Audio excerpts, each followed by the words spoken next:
بسم اللہ الرحمن الرحیم۔ السلام علیکم، آپ دیکھ رہے ہیں الف نیوز اور میں ہوں آپ کے ساتھ ماجد علی۔ آج کے الف نیوز نامے میں آپ جان سکیں گے ترک صدر طیب اردوغان اہل خانہ اور وفد کے ہمراہ پاکستان پہنچ گئے، شاندار استقبال۔ عمران خان کا ملک میں ایمرجنسی نافذ کرنے کا اعلان۔ حافظ سعید کو 11 سال قید، امریکہ کی جانب سے بھی رد عمل سامنے آ گیا۔ اور پاکستان میں سکولوں میں بچوں پر تشدد پر پابندی عائد۔ خبروں کی تفصیلات میں جانے سے پہلے شامل کرتے ہیں آج کا سوال۔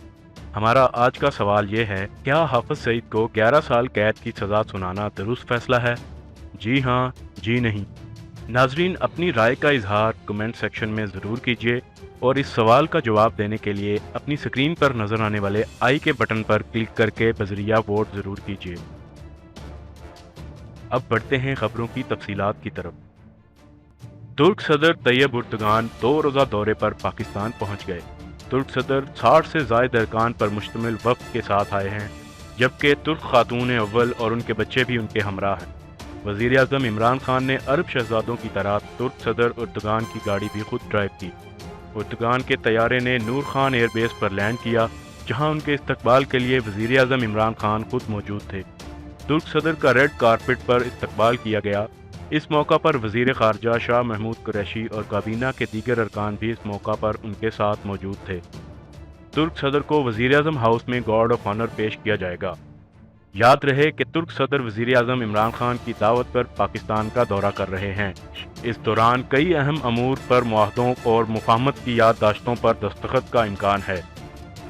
طیب اردوغان کل 14 فروری کو پارلیمنٹ کے مشترکہ اجلاس سے بھی خطاب کریں گے۔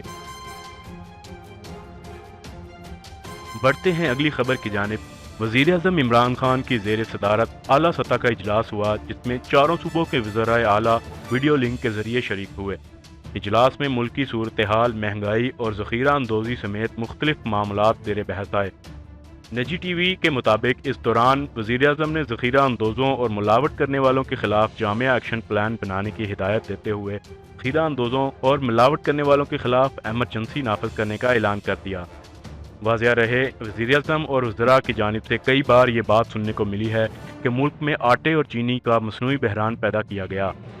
یاد رہے، اس بحران کے باعث لوگوں کو آٹا اور چینی مہنگے داموں خریدنی پڑی تھی، جبکہ کئی علاقوں میں آٹے کی قلت کی اطلاعات بھی سامنے آئی تھیں، جس کی ذمہ داری حکومت نے ملز مالکان اور ذخیرہ اندوزوں پر عائد کی تھی۔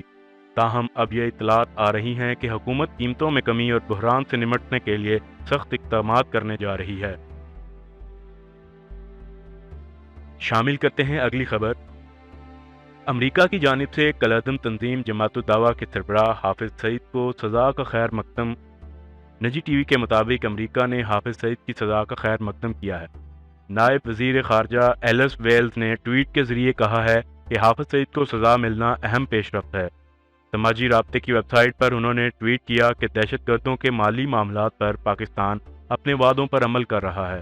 عمران خان کہہ چکے ہیں کہ دہشت گردوں کو اپنی سرزمین استعمال نہیں کرنے دیں گے۔ ان کا مزید کہنا تھا کہ دہشت گردوں کی مالی معاونت کے سلسلے میں پاکستان کی جدوجہد بین الاقوامی وعدوں کے مطابق ہے۔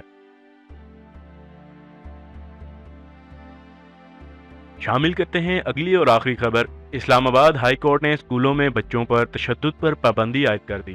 اسلام آباد ہائی کورٹ کے چیف جسٹس نے بچوں پر تشدد اور جسمانی سزا پر پابندی کے لیے گلوکار شہزاد رائے کی درخواست پر سماعت کی۔